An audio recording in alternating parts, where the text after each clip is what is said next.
ओम सभी को नमस्ते। मंत्रोच्चारण। ओम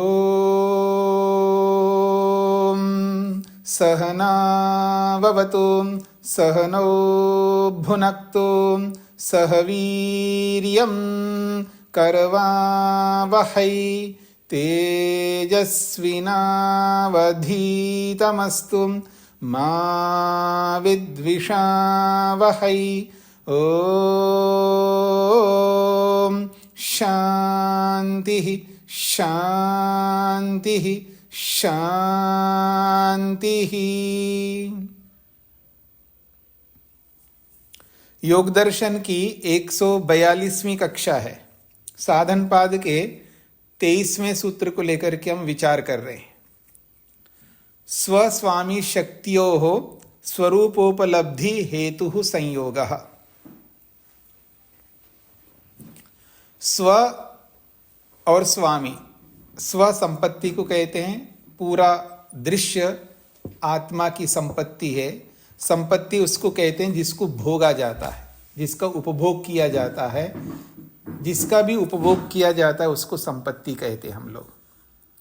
तो स्व और स्वामी जीवात्मा है। इन दोनों शक्तियों की स्वरूपोपलब्धि, इनके अपने अपने स्वरूप की जब उपलब्धि होती है, और वो उपलब्धि जो है वो तभी हो सकती है जब इन दोनों का संयोग होता है। तो स्वस्वामी शक्तियों हो संयोग, स्व और स्वामी शक्ति, इन दो शक्तियों का जब संयोग होता है तभी उस संयोग होने पर ही स्वरूपों की उपलब्धि होती है। जीवात्मा केवल जीवात्मा है तो अपने आप को जानेगा कैसे? उस साधनों से ही अपने आप को जानेगा। तो शरीर होगा, इंद्रियां होंगी, मन होगा, अहंकार, बुद्धि, ये सब होंगे, तब आत्मा अपने स्वरूप को पहचान सकता है।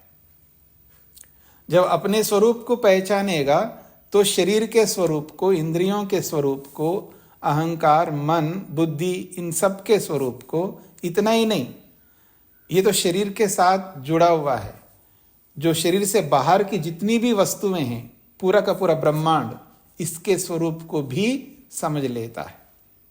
और ये सब संयोग होने पर ही होता है। तो पुरुष स्वामी को कहा है, और अपने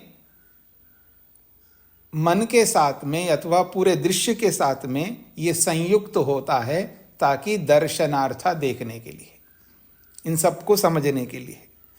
इसलिए कहा है संयोग से ही दृश्य की उपलब्धि जब हो जाती है, संपूर्ण इस संयोग के कारण से जब दृश्य की उपलब्धि होती है, दृश्य का अनुभव होता है, तो वो जो अनुभव है सब भोगा, उसको भोग कहा है। यानी दृश्य का अनुभव भोग कहलाता है, और जब दृष्टु का अनुभव होता है तो उसको अपवर्ग कहलाता। तो दर्शन कार्य अवसान संयोग। अब फिर यह संयोग कब तक रहेगा? जब दर्शन रूपी कार्य संपन्न होता है, तत्वज्ञान रूपी कार्य जब संपन्न होता है, तब यह संयोग समाप्त होता है। इस प्रकार से दर्शनम वियोगस्य कारणम उक्तम।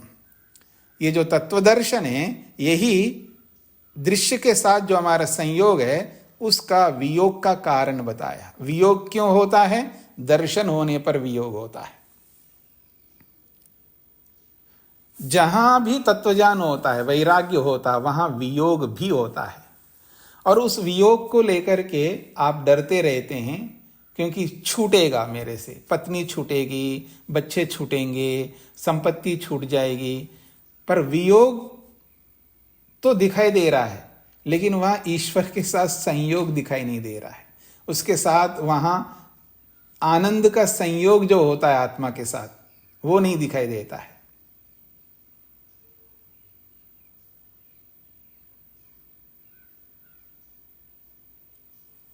क्यों जी?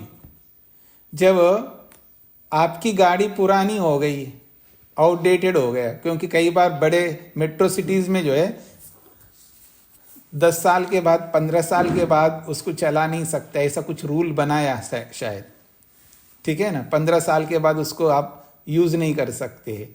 तो आपको उसके बदले में बड़ी गाड़ी मिल रही है, तो बड़ी गाड़ी का ज़्यादा आनंद मिलता है या पुरानी गाड़ी का वियोग का ज़्यादा दुख होता है? पुरानी गाड़ी जा रही है लेकिन उसके बदले में बड़ी गाड़ी आ रही है, और आपके बेटे ने कहा जी पापा ये क्या आप गाड़ी लेते हो? गाड़ी मैं बताता हूँ ये लेना। फिर वो आपने लिया है बेटे के कहने से बड़ी गाड़ी, तो आपको आनंद ज़्यादा मिलेगा, आनंद ही मिलेगा, आपको दुख नहीं लगेगा। ये अलग बात है जो कोई कंजूस व्यक्ति हो तो उसको पैसा इतना खर्च हो गया ये दुख हो सकता है, ठीक है जी। और जब सुख लेना ही है तो लो ना, जब आपके पास है। आप क्या कैसे करते हैं? आप थोड़ा सा कभी आप सीखना तो अमेरिका, इंग्लैंड और इधर कनाडा और ऑस्ट्रेलिया यहाँ से सीखो ना। वो लोग ऋणम कृत्वा घृतम पिबेत, ऋण लेकर के वो चलते हैं, जीते हैं। उनका सारा जीवन जो है ना, अधिकांश लोगों का ऋण पर ही चलता है। खूब ऋण लेते हैं, मकान के लिए, गाड़ी के लिए, हर चीज के लिए ऋण लेते हैं, फिर चुकाते रहते हैं बीच बीच में। चुकाते हैं, नहीं चुकाएं वो अलग बात है। बड़े लोग नहीं चुकाते होंगे, जो हजारों करोड़ जो ऋण लेते हैं वो लोग नहीं चुकाते होंगे, लेकिन आप जैसे लोग तो चुकाते ही हैं, क्योंकि आपको अहंकार से प्रेम है ना। उनको अहंकार होता ही नहीं है बड़े लोगों के पास में। देखो कैसे होते हैं, है ना। उनको कोई अहंकार ही नहीं होता, उनको कोई फर्क नहीं पड़ता है। कोई कुछ भी कह दें, हजारों करोड़ स्वाहा कर लेते हैं, उनको कोई फर्क नहीं पड़ता है। खैर, तो ये जो बात है वियोग, दर्शन के होने पर वियोग होता है। तो ये वियोग का कारण कौन है? दर्शन है, तत्व दर्शन है, तत्वज्ञान है, वैराग्य है। तो याद रखना, वियोग जो है वो अत्यंत लाभकारी है, क्योंकि वियोग दुख का होता है। और जिस संबंध को लेकर के आप परेशान हो रहे हैं, उस संबंध का जब वियोग होता है तो समझ लेना वो संबंध दुख का कारण है। जब संबंध हटता है तो सुख का कारण बनेगा। वो तो संबंध हटाने के लिए होते हैं। हाँ जी, ये जो 7 जन्मों का जो सोचते होंगे ना 7 जन्मों का, हाँ, ये 7 जन्मों का नहीं है, एक ही जन्म में कुछ ही समय के लिए है ये संबंध। और वो संबंध भी इसलिए है कि यात्रा है, हम यात्रा में चल पड़े हैं, कोई साथी चाहिए यात्रा में, अकेले कैसे जाएंगे, तो इसलिए साथी बना लेते हैं यात्रा में। और यात्रा समाप्त होने के बाद में साथी की जरूरत नहीं होती है।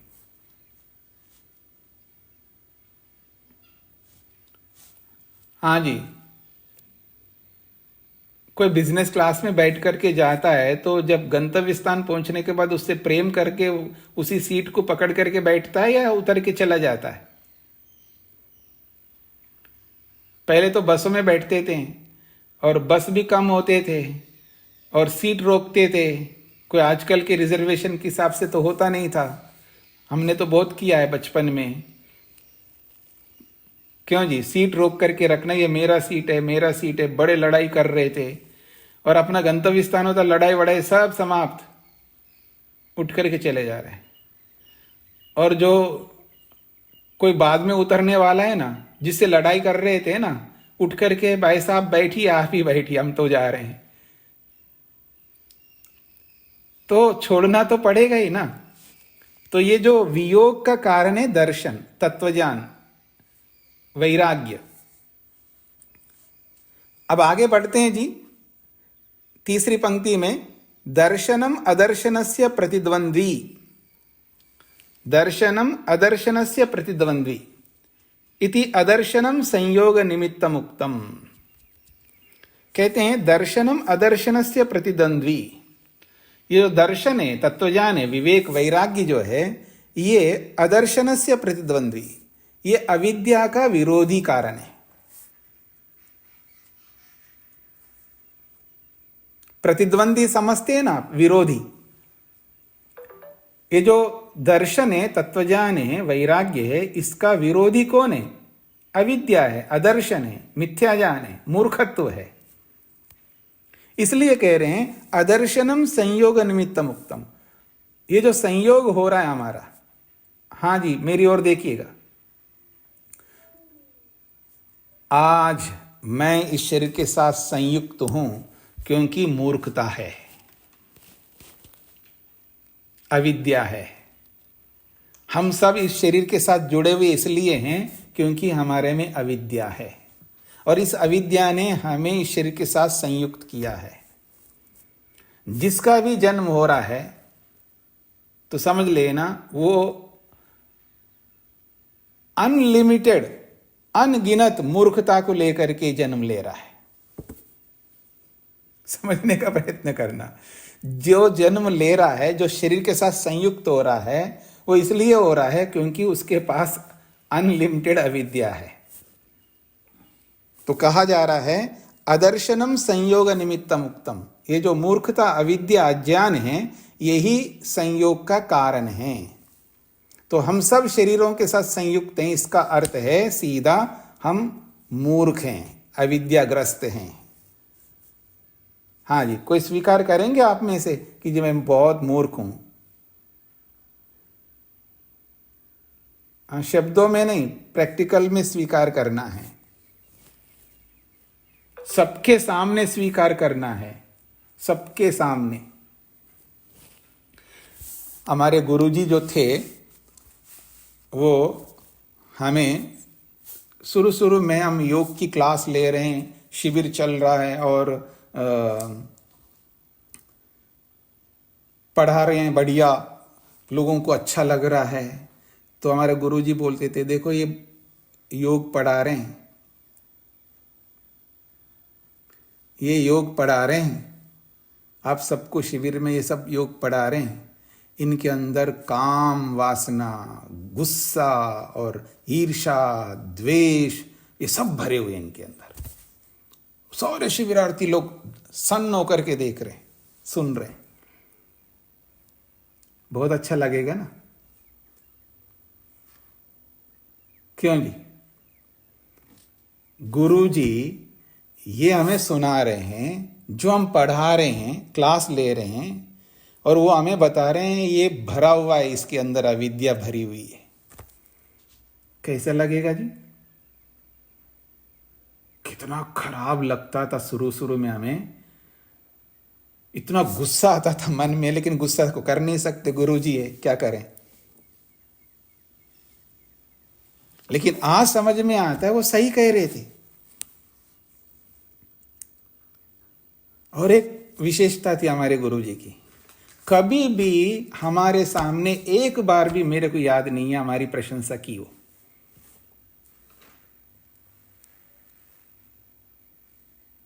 मेरे को याद नहीं आया, मेरे लिए नहीं और मेरे साथी जो भी और भी बहुत सारे लोग थे, किसी की भी उनके सामने प्रशंसा की हो, याद नहीं है मेरे को, कभी किया ही नहीं है, कैसे याद रहेगा।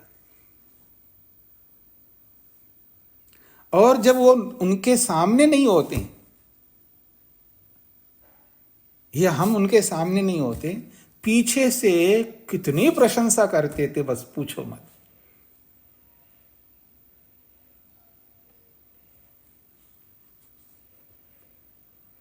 पता नहीं आपको क्या समझ में आया। मनुस्मृतिकार महर्षि मनु जी ने एक बात कही है कि सम्मानात् ब्राह्मणो नित्यम उद्विजेद विषादिव। योगाभ्यासी को सम्मान को ऐसा मानना चाहिए जैसे कि विष है, ये विष मान करके सम्मान को छोड़ देना चाहिए, दूर रहना चाहिए, सम्मान से दूर रहना चाहिए।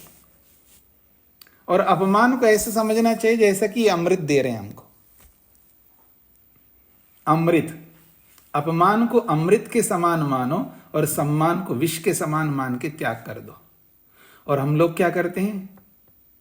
सम्मान के भूखे हैं, इतने भूखे हैं जैसे बुक्खड़ होता है ना, जो जिसको बहुत भूख लग रही हो, पेट में चूहे दौड़ रहे हो, और उसके सामने जो भी आएगा ऐसा खा रहा होता है जैसे कुत्ते टूट पड़ते हो। ऐसे टूट पड़ते हम लोग, किसके लिए? सम्मान के लिए। बहुत भूखे हैं हम। और कोई नहीं कर रहा है तो आगे से मांग लेते हैं कि आप कुछ कॉम्प्लीमेंट नहीं कर रहे हो हमको, कुछ बोल नहीं रहे हो हमको, हाँ? कुछ आपने दिया ही नहीं हमको, कुछ बोला ही नहीं आपने। पत्नी कहती है ना, कैसी है, कुछ बता नहीं रहे हो, इतने मेहनत से बनाए हैं, उनका यही इरादा होता है कुछ बोले, बहुत अच्छा खाना बना है, ठीक है। तो आप देखिएगा आगे से हम इतनी अपेक्षाएं रखते सम्मान की, पर इस मार्ग में सम्मान की लेश मात्र भी अपेक्षा नहीं रख सकते, लेश मात्र भी। और इसकी अपेक्षा सर्वाधिक रखनी है कि इधर देखिए मेरी ओर, क्या करें, कोई आज अपमान ही नहीं किया मेरा, कुछ बोला ही नहीं, किसने कुछ गाली नहीं दिया, कोई अपमान नहीं किया, कुछ ईर्ष्या नहीं किया, कुछ गुस्सा नहीं किया मुझ पर। बेचैनी होती है कि कोई अपमान नहीं कर पाया, आज किसी का अपमान सुना ही नहीं है। इतनी अपेक्षा रखनी कि मेरा अपमान हो, मेरे को खरी खोटी सुना दे। और आप क्या करते हैं, इसने मेरे को बोला कैसे, लड़ने लग जाते हैं उनसे, पति से लड़ने लग जाते हैं, आपने बोला ऐसा कैसे।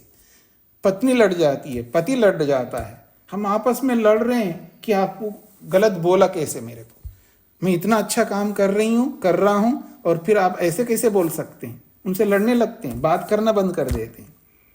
यह है सांसारिकता, ये भोग विलास। जो भोग विलास में रहता वो ऐसा सोचता है, और जो इस ओर आध्यात्मिक मार्ग में जाता है तो उसके लिए ये उपदेश है कि सम्मान की तो अपेक्षा नहीं रखना है, अपमान तो बखूबी हो जाना चाहिए, खूब होना चाहिए। जितना ज्यादा अपमान उतना ही अधिक लाभ। इसलिए तो मैं कहा करता हूं, मैं आपको सुना है, काफी दिन हो गए आपको सुनाना, नहीं सुनाया, बहुत सुनाया आपको, अभी बीच में कुछ अकाल हो गया, सुनाया नहीं। अब अनिल जी नंदा जी हैं, उनके सिर पर बैठ के उनकी पत्नी नाच रही है, बिल्कुल वो शांत है, चू नहीं कर रहे, कुछ भी नहीं बोल रहे, बस एक बार नहीं, 100 बार नहीं, 1000 बार नहीं, लाख बार नहीं, बस जब भी ऐसा होता वो शांत। और जिस दिन वो ऐसा नहीं करती है, सिर पर बैठ के नाचती नहीं है, तो अपेक्षा करे क्या हो गया, आज तो मेरे सिर पर बैठी ही नहीं। ये जब तक जीवन में ना आए तब तक हमारी प्रगति नहीं हो सकती।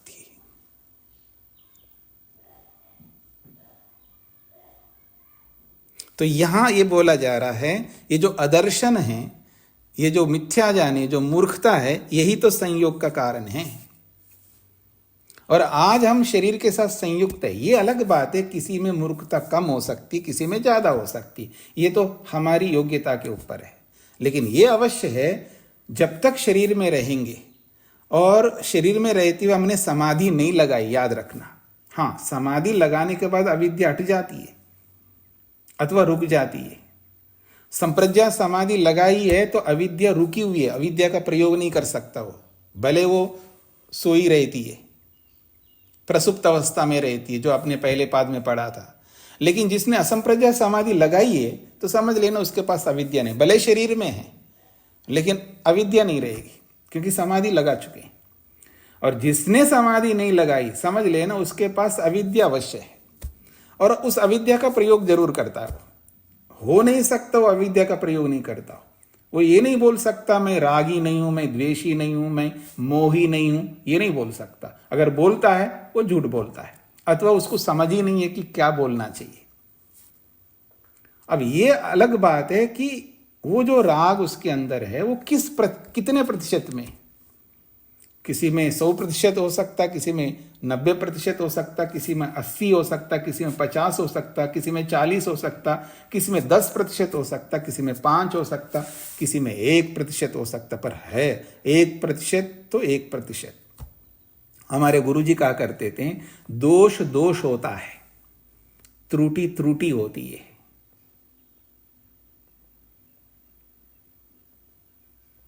त्रुटि तो त्रुटि है, दोष तो दोष है। हाँ जी, शराब पीते हो? नहीं जी, साल में 1 आध बार। अरे भाई, पीते हैं नहीं पीते हैं, आप चाहे रोज पीते तो भी पीने वाले होंगे, या साल में 2-3 बार पीते हो तो पीने वाले होंगे। मैं कभी पूछता हूं किसी से, आप नॉनवेज करते? नहीं करता हूं। अच्छा, बिल्कुल नहीं? नहीं, बस कभी ऐसा होता है कि साल में 2-4 बार, वैसे नहीं खाता हूं। तो इसको नहीं खाने वाले नहीं बोलते, खाने वाले ही बोलेंगे। तो आप भले ही साल में 1 बार खाओ, 2 बार खाओ या रोज खाओ, नॉनवेज करने वाले ही होंगे आप। शराब पीने वाले ही होंगे, भले साल में 1 बार पीते हो। वैसे नहीं पीता हूं जी, मैं शादी में जाता हूं तो पी लेता हूं, बाकी तो नहीं पीता हूं। तो नहीं पीने वाले तो नहीं है आप, पीने वाले। दोष दोष होता है, गुण गुण होता है। वो राई जितना हो दोष तो दोष ही है वो। तो अविद्या चाहे वो 1% है हमारे में है, वो अविद्या ही कहलाएगी। और 100% है तो 100% है। दोष तो दोष है। कोई नहीं, मैं इतना झूठ नहीं बोलता हूं, कभी कभी बोल। झूठे तो हो गए। तो दोष होता है, दोष को रहने देना नहीं चाहिए। ऐसा हमारे गुरुजी कहा करते, दोष तो दोष है, वो छोटा हो बड़ा हो, दोषी हो आप। इसलिए जो लड़ने वाले होते हैं, देखो जी मेरे किसने कितने बार गालियां दिया, मैं तो 1 आध बार ही दिया है। फिर लड़ क्यों रहे हो, शिकायत क्यों कर रहे हो? दोनों दोषी हैं। हाँ, तब आप शिकायत करो जी, ये देखो बहुत गालियां दे रहा है जी मेरे को, इनको रोको। तब मैं शिकायत कर सकता, क्योंकि मैं गाली बिल्कुल नहीं दे रहा हूं, सामने वाला दे रहा है। दोनों दे रहे हैं, एक नदी की तरह बहा रहा है, एक बीच बीच में दे रहा है। तो दोष ही है। तो इसलिए इस दोष को रहने नहीं देना चाहिए। यही कहना चाह रहे हैं कि ये जो अदर्शन है संयोग का कारण है। फिर कह रहे हैं न अत्र दर्शनम मोक्ष कारणम अदर्शन अभावादेव बंध अभाव समोक्ष। एक बहुत बड़ी बात कही जा रही है, समझने का प्रयत्न करिएगा कि न अत्र दर्शनम मोक्ष कारणम। ये जो वैराग्य है, तत्वज्ञान है, ये जो दर्शन रूपी तत्वज्ञान वैराग्य है, ये मोक्ष कारणम न, ये मोक्ष का कारण नहीं है। मुक्ति किसे मुक्ति का कारण कौन है? तो तत्वज्ञान वैराग्य, ऐसा नहीं कह सकते आप। यही कहना चाह रहे हैं, इसको समझने का प्रयत्न करना। न अत्र इस विषय में दर्शनम, ये जो तत्वज्ञान वैराग्य है, मोक्ष कारणम न, ये मोक्ष का कारण नहीं है। फिर ये तत्वज्ञान वैराग्य किसका कारण है? तो कहते हैं अदर्शन अभावादेव। अदर्शन अभावाद, यानी ये तत्वज्ञान वैराग्य जो है, विवेक जो है, अदर्शन को हटाता है। यानी तत्वज्ञान आकर के मूर्खता को हटा देता है। और मूर्खता का हटाना या मूर्खता का हटना बंध अभाव, बंधन का अभाव होता है। यानी बंधन हटता कब है? जब मूर्खता हटती है। तो अदर्शन अभावादेव, इस मिथ्या ज्ञान के हटने से ही बंध अभाव, बंधन हट जाता है। और बंधन का हटना ही मोक्ष है, स मोक्ष। यानी बंधन है दुख, दुख का हटना मोक्ष है। तो दुख को हटाने वाला कौन है? दुख को हटाने वाला यानी मोक्ष क्या है? बंधन का अभाव। और बंधन का अभाव कब हो रहा है? अदर्शन का अभाव होने से। यानी मिथ्या ज्ञान का हटना बंधन का हटना है, और बंधन का हटना ही मोक्ष है। तो सीधा सीधा तत्वज्ञान जो है, सीधा सीधा तत्वज्ञान से मोक्ष नहीं हो रहा है, तत्वज्ञान से मूर्खता हट रही है, मूर्खता के हटने से बंधन हट रहा है, और बंधन के हटने से यह बंधन का हटना ही मोक्ष है। ठीक है जी, सीधा सीधा कारण नहीं है तत्वज्ञान, सीधा सीधा कारण नहीं है। सीधा कारण तो यह है मूर्खता का हटना। मूर्खता हटेगी तो बंधन हटेगा, और बंधन का हटना ही मोक्ष है। यह कहना चाह रहे हैं। कार्य कारण संबंध है ना यहां पर। देखिएगा, आप में आपके आंखों के सामने आपके मकान बने हुए हैं, वैसे ऐसे हाथ खड़ा करिएगा जो मेरे को दिखाई दे रहे हैं, आपके मकान जो बने होंगे, नए नए मकान जो भी। हाँ, तो आपके मकान बनाने के लिए गधा भी कारण है। कारण है क्या? गधा का मतलब है जो ट्रक है या जो आप जिसमें मिट्टी सरिये ये सब लाते हैं ना, लाते हैं, मंगवाते हैं ट्रकों में या ट्रैक्टर में या किसी न किसी में, उन सबको हम गधा कहते हैं। क्योंकि गधा जो है ढोने वाले को कहते हैं हम, जो ढोता है ना तो गधा ही ढोता है। पहले जो है गधों पे लाते थे, आज भी राजस्थान जैसे या पहाड़ों में गधे ढोके जाते हैं, मिट्टी सरिये सीमेंट पत्थर सब कुछ, ईंटें। तो गधा कारण नहीं है मकान का, पर सीधा कारण नहीं है, परोक्ष रूप से तो कारण है ही ना। परोक्ष कारण और एक डायरेक्ट कारण। डायरेक्ट तो मकान का कारण सीमेंट है, ईंटें हैं, सरिये हैं, ये सब सीधे कारण है, लेकिन वो बिना गधे के नहीं आ सकते हैं। तो गधा भी कारण है लेकिन सीधा कारण नहीं है, परोक्ष से कारण है। तो ठीक इसी प्रकार से यह तत्वज्ञान वैराग्य जो है सीधा कारण नहीं है, परोक्ष से कारण है। तो इसलिए कह रहे हैं यहां दर्शन जो है मोक्ष कारणम ना, मोक्ष का कारण दर्शन नहीं है। फिर कौन है? दर्शन अभाव, अदर्शन अभावात, मिथ्याज्ञान के हट जाने से बंध अभाव, बंधन हट जाता है। तो बंधन का हटना ही मोक्ष कहलाता है। तो तत्वज्ञान से मूर्खत्व अदर्शन हट रहा है। तो अदर्शन मिथ्याज्ञान को हटाने का कारण तत्वज्ञान है। मिथ्याज्ञान हट गया, और मिथ्याज्ञान हट गया तो बंधन हट जाएगा, बंधन हट जाना ही मोक्ष है। तो बंधन को हटाने वाला कौन है? सीधा सीधा तत्वज्ञान का हटना। तत्वज्ञान हटे, गलत बोला, अविद्या का हटना, अदर्शन का हटना ही मोक्ष है। जब तक अदर्शन हटेगा नहीं तब तक मोक्ष नहीं होगा। तो अदर्शन का हटना तत्वज्ञान से हो रहा है। तो तत्वज्ञान सीधा कारण बन रहा है मिथ्याज्ञान को हटाने का, और मिथ्याज्ञान का हटना ही मोक्ष है।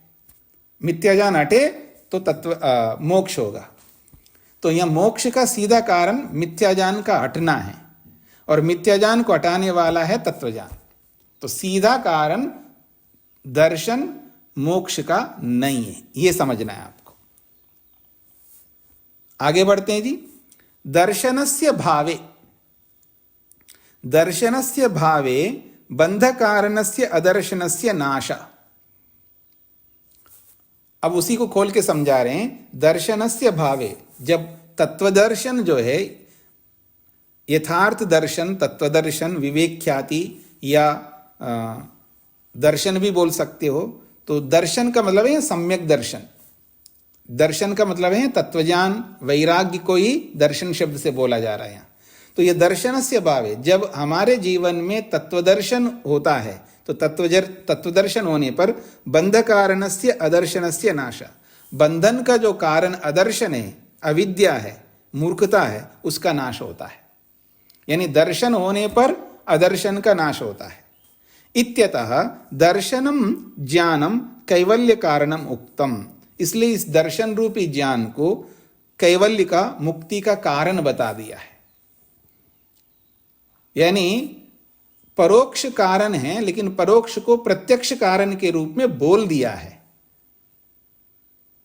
परोक्ष कारण है लेकिन उसको प्रत्यक्ष कारण के रूप में बोल दिया है। एक केवल कथन मात्र किया है, यह बोला जा रहा है। हाँ जी, ये बात समझ में आ रही है आप लोगों को? किसी को समझ में ना आए तो पूछ सकते हैं। गौण कारण को भी मुख्य कारण के रूप में बोल दिया जाता है अनेक बार।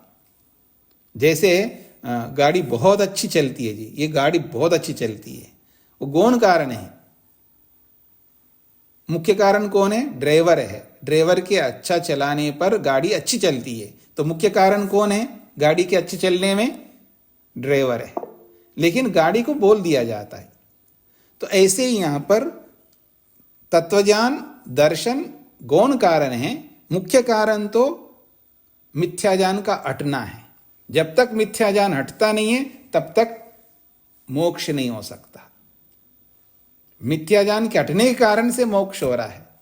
मोक्ष का सीधा कारण मिथ्या ज्ञान का हटना है, ना कि मोक्ष का सीधा कारण तत्व ज्ञान है। ये इसका अभिप्राय है। हाँ जी, नरेंद्र जी। स्वामी जी ओम जी। स्वामी जी एक बार ये और बता दीजिए, बंध्या भाव स मोक्ष इति, इसको एक बार और बता दीजिए। बंधन कहते हैं दुख को, क्योंकि शरीर में आते ही हमें दुख मिलता है। शरीर में आना दुख का कारण है, तो दुख जो मिलता है वो शरीर में रहने के कारण से मिलता है। तो बंधन का मतलब शरीर के साथ संयुक्त होना। तो आत्मा जब शरीर के साथ संयुक्त होता है तभी दुख मिलता है। अगर शरीर से हट गया है तो उसको दुख नहीं मिलता है। तो शरीर बंधन का कारण है। तो एक प्रकार से ये जो बंधन है, ये बंधन जो है दुख देने वाला है। तो बंधन हट गया तो मोक्ष है, ये बोला है। जी धन्यवाद। अनिल जी।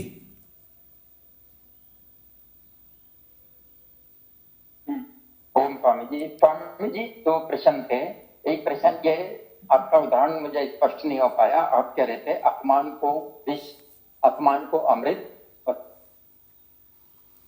सम्मान को विष। हमें प्राप्त करने के लिए सम्मान को विष। हाँ जी, सम्मान को विष। तो अपमान को प्राप्त करने के लिए क्या हमें पाप कर्म भी करने चाहिए फिर? क्योंकि पुण्य कर्म में तो अपमान इतना नहीं मिलता।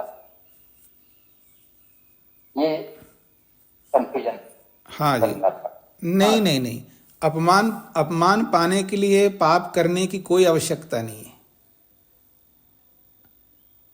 अपमान पाने के लिए कोई आवश्यकता नहीं है पाप करने के लिए, क्योंकि दुनिया में अच्छे कामों का विरोध करने वाले बहुतायत में हैं, बहुत हैं।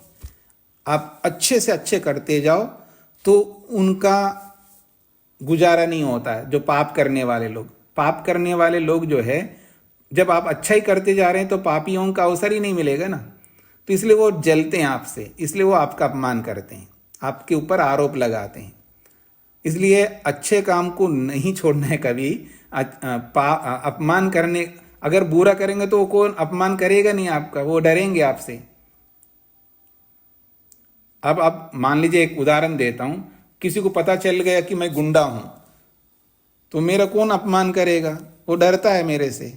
ये तो बिल्कुल जी गाय है, गाय, ये तो बिल्कुल धर्मात्मा है। फिर आपको छेड़ेंगे, आपको सताएंगे, आपको जीने नहीं देंगे। ठीक है ना? तो इसलिए अपमान पाने के लिए कोई गलत करने की आवश्यकता नहीं, पाप करने की आवश्यकता नहीं है जी। अच्छा, दूसरा प्रश्न और था स्वामी जी। दूसरा, आपने बोला जो बड़े बड़े लोन लेके जो डकाए जाते हैं उनके अंदर अहंकार नहीं होता, और वो अहंकार ना होना अच्छा होता है। तो क्या इसका अभिप्राय, इसका तात्पर्य ये माने कि लोन को डकार देना चाहिए? नहीं नहीं नहीं, आप गलत ट्रैक में चले गए। मैं केवल इतना कहने का मतलब है कि हम थोड़ा बहुत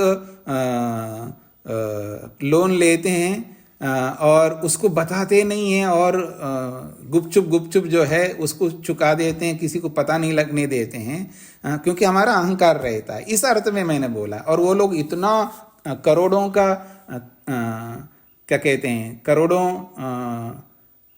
हजार करोड़, पता नहीं कितने करोड़ ऐसे ले लेते हैं, हजारों करोड़ों का लोन लेकर के, फिर उनको कोई अहंकार ही नहीं रहता। देखो सब उनको समझ रहे होते, देखो इतने डकार लिया, तो उसको कुछ अहम भाव आता नहीं है। वो अहम भाव आना चाहिए। अहम भाव आएगा तो चुकाएगा ना।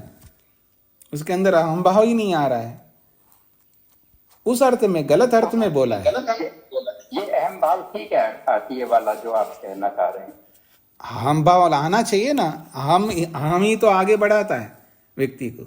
अगर आपके अंदर अहंकार ना हो तो आप आगे बढ़ेंगे नहीं। आप ये अनिल जी बिल्कुल ठल्ले हैं, एकदम आलसी प्रमादी है। तो आपके अंदर अहंकार है, मैं इतना मेहनत कर रहा हूं, मैं इसको दिखाऊंगा, मेरे काम करते हुए इसको दिखाना पड़ेगा, तब आपके अंदर अहंकार आएगा और आप और आगे बढ़ेंगे। किसी को कहा दिया जाए ना, ये बहुत जी धन्यवाद, इसको अकल ही नहीं, समझ ही नहीं है, तो फिर वो आदमी समझदार बन करके दिखाता है ऐसा। तो इस दृष्टि से अहंकार होना चाहिए। ये अहंकार तब होना चाहिए जब हमको अच्छी दिशा में आगे बढ़ने के लिए, जैसे पीछे आपने पहले पाद में पढ़ा ना, अविद्या जो है सुखदाई भी और दुखदाई भी है। तो अहंकार करना अविद्या ही तो है, पर ये अविद्या सुखदाई वाली अविद्या होनी चाहिए, दुख देने वाली अविद्या नहीं होना चाहिए। ऐसे अहंकार नहीं लाना चाहिए जो दुख देने लगे हमको, वो अहंकार लाना चाहिए जिससे हमको सुख मिल सके इस रूप में। अब प्रश्नोत्तर नहीं चल रहा है, दूसरे लोग वैसे प्रश्न नहीं करना, ये जो अभी पढ़ा है इस पर प्रश्न करेंगे तो मैं उत्तर दूंगा। हाँ जी, प्रहलाद जी। नमस्ते गुरु जी। जी आपने बताया कि वो अविद्या का नाश होते मोक्ष होता है जी। और अविद्या का नाश जो है वो तत्व ज्ञान से ही होता है। हाँ जी। तो ऐसा समझे कि तत्व ज्ञान से ही मोक्ष होता है? नहीं, सीधा कारण तो अविद्या के हटने से मोक्ष हो रहा है। सीधा कारण तो अविद्या का हटना है और परोक्ष कारण तत्वज्ञान है। इसमें तो मैंने स्वीकार किया है ना, परोक्ष रूप में तो मान सकते हैं जी। दूसरा एक प्रश्न है कि या तो द्रष्टु स्वरूपोपलब्धि सो अपवर्ग, जी। यहाँ द्रष्टु किसको लिया है? जीवात्मा को। जीवात्मा। धन्यवाद जी। हाँ जी, मधु जी को क्या पूछना है? स्वामी जी नमस्ते। स्वामी जी, मुझे अहंकार जो आप कह रहे हैं ये स्वाभिमान के लिए आ रहा होगा ना? नहीं, अहंकार स्वाभिमान ही होता है। स्वाभिमान जो है हानिकारक भी होता है और लाभकारक भी होता है। अच्छा। अहंकार अपने आप में ही अविद्या है, ये समझ लीजिएगा।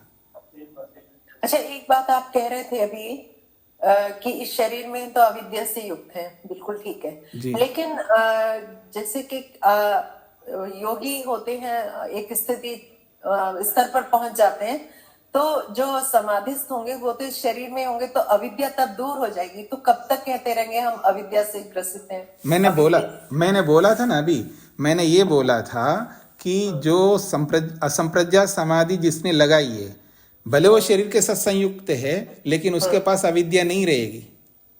संप्रज्ञात समाधि में रहेगी, अविद्या रहेगी लेकिन प्रयोग नहीं करेगा उसका, उसको सुला के रखता है।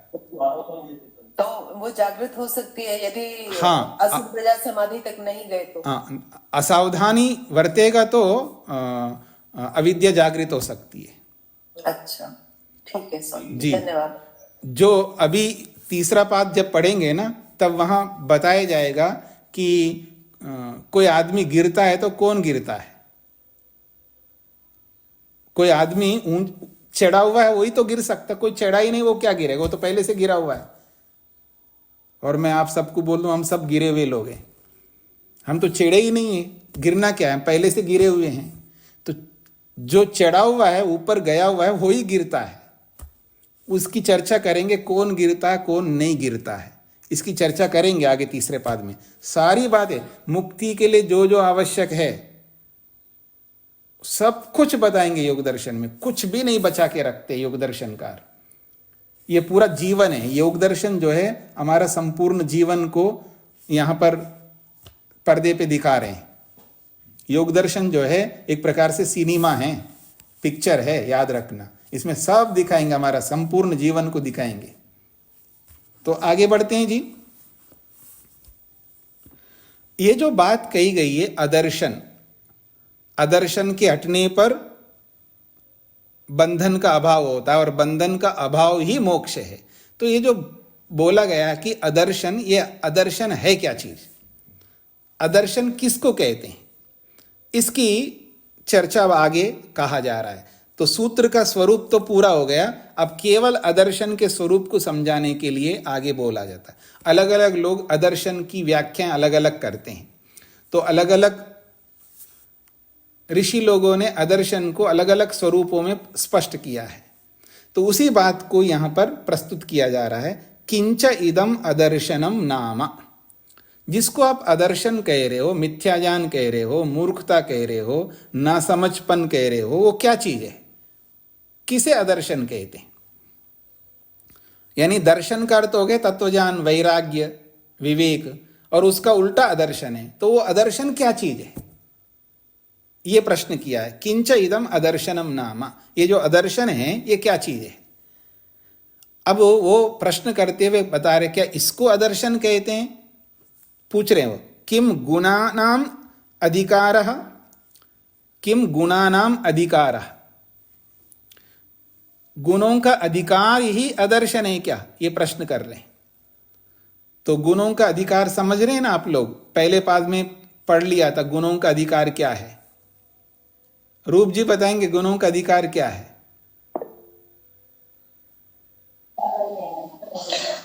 कौन स्वामी जी? जी स्वामी जी, जो गुणों के नाम सत्वगुण, रजोगुण और तमोगुण, नहीं, गुणों का अधिकार पूछ रहा हूं मैं।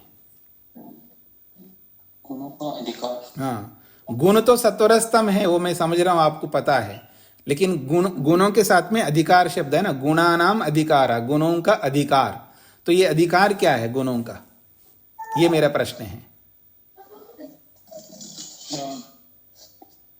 पता नहीं स्वामी जी। हाँ पता नहीं है ना, क्योंकि पीछे का बोल रहे हो ना आप। आगे मधु जी बताइए। स्वामी जी, मोक्ष तक पहुंचाने के लिए हमें मन जो मिला है, यही सत्वर स्तंभ का अधिकार है, वो तभी उसी के लिए मिलेगा हमें। अपने ढंग से मत बताइए, शास्त्र में क्या पढ़ा है गुणों का अधिकार वो बताना है आपको। उमेश जी बताइए। भोग और अपवर्ग की प्राप्ति कराना गुणों का अधिकार है। हाँ, भोग अपवर्ग की प्राप्ति कराना गुणों का अधिकार है, ठीक है। आप बता रहे हैं, अच्छी बात है। वो भी है, लेकिन गुणों का अधिकार यहाँ उस रूप में देखेंगे तो वो लाभकारी के रूप में दिखेगा, यहाँ हमको हानिकारक के रूप में देखना है। गुणों के अधिकार को हानिकारक है, आपने बोला, उचित उत्तर दिया है। भोग अपवर्ग को दिलाने का स्वरूप ही गुणों का अधिकार है, वो भी सही है, बिल्कुल सही है, उसमें मेरा कोई दोहराई नहीं है। लेकिन यहाँ पर आदर्शन के रूप में देखना है गुणों के अधिकार को, गुणों के अधिकार को आदर्शन के रूप में देख। अभी आप रुकिएगा, मैं बता दूंगा। आप सब लोग इसी रूप में बोलेंगे। भोग अपवर्ग बना रहना, भोग बना रहना, अपवर्ग दिलाने का स्वरूप बना रहना, ये गुणों का अधिकार आप बताएंगे। मेरे को पता है जिन्होंने हाथ खड़ा किया है। उस रूप में नहीं देखना, वो सिक्के का एक पहलू है, अच्छी बात है। हमको नेगेटिविटी के रूप में देखना है इसको, गुणों के अधिकार को, क्योंकि आदर्शन के रूप में देखना है ना। तो ये गुणों का जो अधिकार है, संसार बना रहना, ये गुणों का अधिकार है। यानी गुणों का अधिकार का मतलब है, गुण जो है गुण के रूप में रहेगा तो वो कोई उपयोगी नहीं है, पीछे आपने पढ़ा है। गुण अपने निज स्वरूप में रहेंगे तो उसका कोई उपयोगी नहीं है हमारे लिए। तो गुण जब बदल करके कार्य के रूप में रहता है, कार्य मतलब कार्य जगत के रूप में, दृश्य के रूप में जब आता है, दृश्य के रूप में आना ही गुणों का अधिकार है। तो जब तक दृश्य के रूप में बना रहेगा, यही आदर्शन है। यह प्रश्नकर्ता ने प्रश्न किया है। वैसे तो अंततो गत्वा आप कहेंगे मेरे को कि जी दृश्य के रूप में बना रहना तो भोग अपवर्ग को दिलाने के लिए तो ही तो दृश्य के रूप में बना रहता है, ठीक बात है। मैं आधा गिलास खाली है, खालीपन को देख रहा हूं, आप उत्तर दे रहे हैं भरेपन को दे रहे हैं। आधा गिलास भरा है तो भरेपन को आप दिखा रहे हो, मैं आधा गिलास खाली है तो खालीपन को दिखा रहा हूं। दोनों बात सही है, लेकिन हमको यहां खालीपन को देखना है। तो गुणों का अधिकार का मतलब है दृश्य बना रहना। क्या गुण दृश्य के रूप में बने रहेंगे, यही आदर्शन है क्या? ये प्रश्नकर्ता की ओर से प्रश्न है। ये इसी को अविद्या कहते हैं, ये इसका अभिप्राय नहीं है। कोई प्रश्नकर्ता कर रहे हैं, क्या इसको आदर्शन कहते हैं? किसको? गुणों के अधिकार बना रहना। गुणों का अधिकार बना रहना ही अविद्या है क्या? यह प्रश्न है प्रश्नकर्ता की ओर से। ऐसे 8 प्रश्न कर रहे हैं यहां पर, 8 प्रकार से आदर्शन को यहां प्रस्तुत कर रहे हैं। क्या गुणों का अधिकार बना रहना ही आदर्शन है? तब गुणों का बना रहना, गुणों का अधिकार क्या है? तो दृश्य के रूप में बना रहना, यही आदर्शन है क्या? यह प्रश्नकर्ता का कहना है। यह आप लोगों को स्पष्ट हो रहा है जी? वास्तव में आदर्शन क्या होता है वो बाद में बताऊंगा मैं, लेकिन ये लोग क्या इसको आदर्शन कहते हैं? जैसे आप लोगों से पूछें, हाँ जी प्यार किसको कहते हैं, तो कोई कुछ बोलता है, कोई कुछ बोलता है, कोई कुछ बोलता है, कोई कुछ बोलता है, ऐसे अलग अलग बोलेंगे आप लोग। अगर मैं आपसे पूछूं प्रेम किसको कहते हैं जी, प्यार, लव किसको कहते हैं, तो आप अपने अपने ढंग से अलग अलग कुछ बोलते रहेंगे। बोलते नहीं बोलते लोग, दुनिया के लोग अलग अलग बोलते रहते हैं। कई बार प्रश्न आते रहते हैं और लोग उत्तर देते रहते हैं। पिक्चरों में तो बहुत दिखाते होंगे। तो जैसे क्या ये प्रेम है, क्या ये प्रेम है, क्या ये प्रेम है, ये प्रेम है, क्या है प्रेम? तो प्रश्न करेंगे तो कोई ना कोई कुछ ना कुछ तो उत्तर देता है ना। तो ऐसे ही यहां पर दे रहे हैं। तो अदर्शन किसको कहते हैं? किम गुणानाम अधिकारा, गुणों का अधिकार बना रहना ही अदर्शन है क्या? ये एक प्रश्न है। और गुणों का अधिकार क्या है? दृश्य के रूप में बना रहना। और जब तक ये दृश्य के रूप में है तो ये अदर्शन है, क्योंकि दृश्य ही तो हमें मूर्खता पैदा करवा रही है। दृश्य ही तो अदर्शन रूप है एक प्रकार से। तो इसलिए वो इस बात को दिमाग में रखता हुआ वो बोल रहा है, गुणों का अधिकार बना रहना ही दृश्य रूप, गुण दृश्य के रूप में बना रहेगा तभी इसको अदर्शन कहते हैं क्या? ये प्रश्न है व्यक्ति का। आहोस्वित, अगली बात, आहोस्वित अथवा दृशि रूपस्य स्वामिनो दर्शित विषयस्य प्रधान चित्तस्य अनुत्पादः। कहते हैं आहोस्वित का मतलब है अथवा। ये दूसरा विचार आया है अदर्शन को लेकर के। दृशि रूपस्य स्वामिना, स्वामी कौन है? जीवात्मा, उसको पुरुष भी कहते हैं। और वो कैसा है? दृशि रूप, उसको दृष्टा बोला है ना, दृष्टा, तो दृशि कहते हैं दृष्टा को। तो दृष्टा रूपी जो स्वामी जीवात्मा है, उस जीवात्मा को दर्शित विषयस्य प्रधान चित्तस्य, प्रधान चित्तस्य का मतलब है मुख्य चित्त जो है हमारे शरीर के अंदर बहुत प्रमुख है, उसको मुख्य कहते हैं, प्रधान कहते हैं उसको। जो प्रधान रूपी जो मन है, इस मन का अनुत्पादः, अनुत्पादक का मतलब है वो विषयों को नहीं दर्शा रहा है। उत्पादक का मतलब है एक होता है उत्पन्न करना, चित्त का उत्पन्न करना। तो चित्त तो उत्पन्न हुआ है, तो उसका उत्पन्न ना होना अर्थात चित्त बना ही नहीं है, ये अदर्शन कैसे हो सकता? तो यहाँ उत्पन्न का मतलब है हमारा मन वृत्तियां उत्पन्न नहीं करता, ये इसका अर्थ है। तो दर्शित विषयस्य, जो विषयों को दर्शाने वाला है। मन कैसा है जी? वो विषयों को दर्शाता है, आत्मा को। पीछे आपने पढ़ा है आत्मा स्वयं नहीं देखता है, जो मन दिखाता है उसको देखता है। तो ये मन कैसा है? दर्शित विषय है, अर्थात विषयों को दिखाने वाला है। तो विषयों को दिखाने वाला जो हमारा चित्त रूपी मन है, इस मन का उत्पन्न ना होना, तो मन का उत्पन्न ना होना अर्थ नहीं लग सकता, यहाँ अभिधा अर्थ नहीं लगेगा, यहाँ लक्षण अर्थ लगेगा। तो विषयों को दिखाने वाले मन का या मन के अंदर जो वृत्तियां उत्पन्न होती हैं, वृत्तियों का उत्पन्न ना होना ही अदर्शन है क्या? यह प्रश्नकर्ता की ओर प्रश्न है। मन के अंदर वृत्तियां उत्पन्न होती रहती है ना, तो वृत्तियां उत्पन्न ही नहीं हो रहा है। तो उत्पन्न ना होना, वृत्तियों का उत्पन्न ना होना, दर्शन का मतलब है बहुत कुछ उत्पन्न होना और विचारों का उत्पन्न होना। और वृत्तियां क्या होती है पता है आपको? वृत्तियां ज्ञानात्मक होती है, याद रखना। वृत्तियां ज्ञानात्मक होती है, पीछे आपने पढ़ा है प्रमाण वृत्ति, विकल्प वृत्ति पढ़ा है ना आपने, मिथ्या वृत्ति और निद्रा वृत्ति, और अंतिम पांचवी वृत्ति है स्मृति वृत्ति। 5 वृत्तियां, प्रमाण, विपर्यय, विकल्प, निद्रा और स्मृति, ये 5 वृत्तियां हैं। और ये पांचों वृत्तियां ज्ञान स्वरूप है, याद रखना, ये ज्ञानात्मक वृत्तियां हैं। तो ज्ञान दर्शन हो गया, और उन वृत्तियों का उत्पन्न ना होना अदर्शन है। ऐसा पूछना चाह रहा है प्रश्नकर्ता। तो कह रहे हैं जो दृषि रूप जीवात्मा को, दृषि रूप स्वामी जीवात्मा को, विषयों को दिखाने वाला जो मन है, ये मन के अंदर वृत्तियों का उत्पन्न ना होना अदर्शन है क्या? ये प्रश्नकर्ता का प्रश्न है। इसको अदर्शन कहना चाहते हो आप?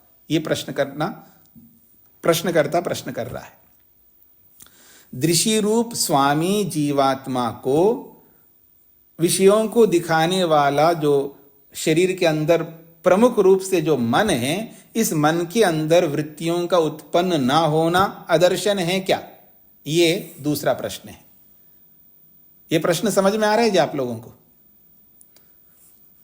तो अब आप लोग पूछिएगा, किसी को अब तक जो हमने पढ़ा है आज के पाठ में, किसी कोई प्रश्न है इसमें? प्रमोद जी। नमस्ते स्वामी जी। जी स्वामी जी, इसी यही पंक्ति थोड़ा समझ में नहीं आया जी। कि मतलब ये ना जो आपने बताया था अभी जी कि जो चित्त का प्रकट ना होना मन का, ये थोड़ी लाइन स्पष्ट नहीं हो पा रही। देखिए, चित्तस्य प्रधान चित्तस्य अनुत्पादा, इसका शाब्दिक अर्थ होता है शरीर में रहने वाला जो मुख्य मन है इसका उत्पन्न ना होना। मन तो है ही है, उसका उत्पन्न ना होना क्या होगा? तो इसका अभिधा अर्थ नहीं लगेगा। मन का उत्पन्न ना होना का मतलब है मन के अंदर वृत्तियों का उत्पन्न ना होना। मन के अंदर वृत्तियों का उत्पन्न ना होना, वृत्ति दर्शन कहलाता है। वृत्ति ज्ञान है, याद रखना, वृत्ति ज्ञान है, और उस वृत्ति का उत्पन्न ना होना अदर्शन होगा। तो क्या वृत्ति का उत्पन्न ना होना अदर्शन है? सीधा आप पूछ सकते हो वृत्ति का उत्पन्न ना होना अदर्शन है, लेकिन साहित्य में बहुत कुछ लिखता है ना साहित्यकार, तो वो वृत्ति उत्पन्न करने वाला कौन है उसकी विशेषताएं बताएगा। भाई वृत्तियों को उत्पन्न करने वाला मन है, लेकिन वो वृत्तियों को उत्पन्न करने वाला मन क्यों वृत्तियों को उत्पन्न कर रहा है? तो कहा है जो दृश्य रूप स्वामी जीवात्मा है उसको विषयों को दिखाने वाला ये मन है। ऐसा मन वृत्तियों को जब उत्पन्न नहीं करता है तो वृत्तियों का उत्पन्न ना होना ही अदर्शन है। ये प्रश्नकर्ता का प्रश्न है। स्पष्ट हो गया जी? जी जी जी। हाँ जी, सविता जी। नमस्ते स्वामी जी। स्वामी जी, इससे पहले वाली यहाँ से नहीं समझ है। आहो स्विद दृश्य रूप स्वामिनो दर्शित विषय से, ये पंक्ति का थोड़ा समझ नहीं है स्वामी। यही अभी बताया था प्रमोद जी को। आहो स्विद का अर्थ होता है अथवा। संस्कृत में अथवा शब्द को बताने वाले बहुत सारे हैं। वा शब्द भी अथवा को कहता है, ठीक है ना, और आहोस्वित शब्द भी अथवा को कहता है। तो आहोस्वित का मतलब अथवा। एक तो बता दिया गुणों का अधिकार, क्या गुणों का अधिकार अदर्शन है? अथवा ये नहीं हो तो ये, तो उसके लिए आहोस्वित शब्द आया। फिर उसके बाद में लिखा है दृश्य रूपस्य स्वामिना। स्वामी जो है यहां पर विशेष्य है और उसका विशेषण है दृश्य रूप। कैसा स्वामी? दृश्य रूप स्वामी, अर्थात दृष्टा रूपी स्वामी। इस दृश्य रूपी स्वामी दृष्टा जीवात्मा को दर्शित विषयस्य प्रधान चित्तस्य। अब प्रधान चित्तस्य का विशेषण है दर्शित विषयस्य। कैसा चित्त है? मुख्य चित्त। मुख्य का मतलब है शरीर के अंदर मुख्य है मन, तो इस मुख्य मन रूपी चित्त के अंदर, और वो कैसा है मन? दर्शित विषयस्य, ये विषयों को दिखाने वाला है। विषयों को दिखाने वाला जो मुख्य मन है, इस मुख्य मन के अंदर अनुत्पादः, वृत्तियों का उत्पन्न ना होना, यही अदर्शन है क्या? यह प्रश्न है जी। और किसी कोई पूछना है प्रश्न आज के पाठ से संबंधित, या इन पंक्तियों में कोई भी पंक्ति या कोई शब्द आपको समझ में नहीं आए तो पूछ सकते हैं। हाँ जी, उमेश जी। स्वामी जी, अदर्शन तो मिथ्या ज्ञान होता है ना? वो मिथ्या ज्ञान होता है, लेकिन प्रश्न करता तो पहले सुन लीजिएगा। तो फिर चित्त में वृत्तियों का उत्पन्न ना होना, फिर वो तो फिर मतलब असंप्रज्ञात समाधि हो जाएगी। देखिएगा, आप उत्तर दे करके आप उत्तर दे रहे हो तो आप प्रश्न नहीं समझ सकते। जब उत्तर नहीं समझ में आता तभी तो व्यक्ति प्रश्न करता है ना। ये तो प्रश्न चल रहे हैं। अदर्शन किसे कहते हैं? प्रश्न चल रहे हैं, और प्रश्न करता कुछ भी प्रश्न कर सकता है ना। क्या इसको कहते हैं, क्या क्या इसको कहते हैं, क्या क्या इसको कहते हैं, वो पूछ सकता है नहीं पूछ सकता है? बोलिए उमेश जी। हाँ जी, पूछ सकता है। तो फिर आपको संशय क्यों हो रहा है? आप तो उत्तर दे रहे हो। उत्तर में इन्हीं प्रश्नों का तो उत्तर दे रहे हो आप। वो उत्तर तो बाद में मिलेगा, पहले प्रश्नकर्ता प्रश्न तो रख सकता है ना। हाँ जी। मैं आपको पूछूंगा पराठे किसको कहते हैं? जो गोल गोल होता है जी, इस तरह का गोल गोल आग में सेकते हैं, उसको पराठे कहते हैं क्या? पूछ नहीं सकता मैं प्रश्न? हाँ जी, पूछ सकते हैं। तो आप उत्तर देंगे बाद में कि पराठा किसको कहते हैं। हाँ जी। प्रश्नकर्ता तो कुछ भी पूछ सकता है ना। तो ऐसे ही यहाँ प्रश्न पूछा जा रहा है, क्या गुणों के अधिकार को आप अदर्शन कहना चाहते हो, अथवा आप जो मन के अंदर जो वृत्तियां उत्पन्न नहीं होती हैं उसी को आप अदर्शन कहना चाहते हो? ऐसा प्रश्न किया जा रहा है जी। ये सब प्रश्न चल रहे हैं, बाद में उत्तर तो मिल जाएगा आपको। हाँ जी, और किसी कोई पूछना है?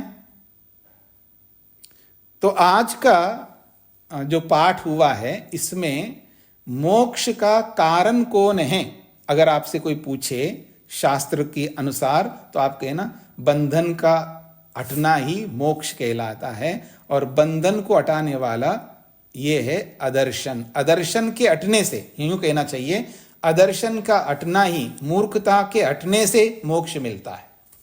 आपका सीधा उत्तर होगा मूर्खता के हटने से मोक्ष मिलता है। हाँ, फिर कोई पूछे मूर्खता हटती कैसे है, तब आप कह सकते हैं कि तत्वज्ञान से, वैराग्य से मूर्खता हटती है। तो मूर्खता का हटना ही मोक्ष है, ये यूं कहिए मूर्खता को हटाने से मोक्ष मिलता है। तो मूर्खता को हटाना ही मोक्ष का कारण है, सीधा। ये आज आपने समझा है। मैं आपको एक उदाहरण देता हूं वेद का।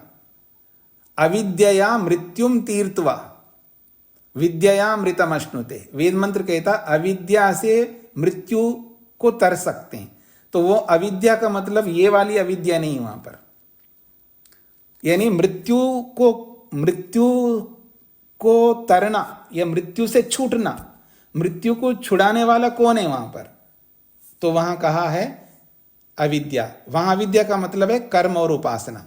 कर्म और उपासना से मृत्यु से तर जाता है व्यक्ति, ऐसा वहां पर बोला है। तो सीधा कारण है मृत्यु को जीतना या मृत्यु से हटना, मृत्यु का ना होना, वहां कारण है कर्म और उपासना। वेद मंत्र ने उस कर्म और उपासना को वहां अविद्या शब्द से बोला है। तो अविद्या के बहुत सारे अर्थ होते हैं, पहले भी मैंने बताया था आपको। हाँ जी, प्रेम कुमार जी। स्वामी जी, ये अदर्शन या अविद्या ये वही है जो क्लेश है? हाँ जी, हाँ जी, बिल्कुल वही है जी जी। तो आज इतना ही पाठ रखते हैं जी, इसको यहीं पर विराम देते हैं। अदर्शन शब्द के लिए, अदर्शन को समझने के लिए 2 प्रश्न किए थे, बाकी 6 प्रश्न हम आगे पढ़ेंगे। 8 प्रकार के प्रश्न किए गए हैं अदर्शन को लेकर के। क्या इसको अदर्शन कहते हैं, क्या इसको अदर्शन कहते हैं, ऐसे 8 प्रश्न किए हैं। उन 8 प्रश्नों में 2 प्रश्नों को हमने समझा। एक है गुणों का अधिकार ही अदर्शन है क्या, और दूसरा है मन के अंदर वृत्तियों का उत्पन्न ना होना ही अदर्शन है क्या।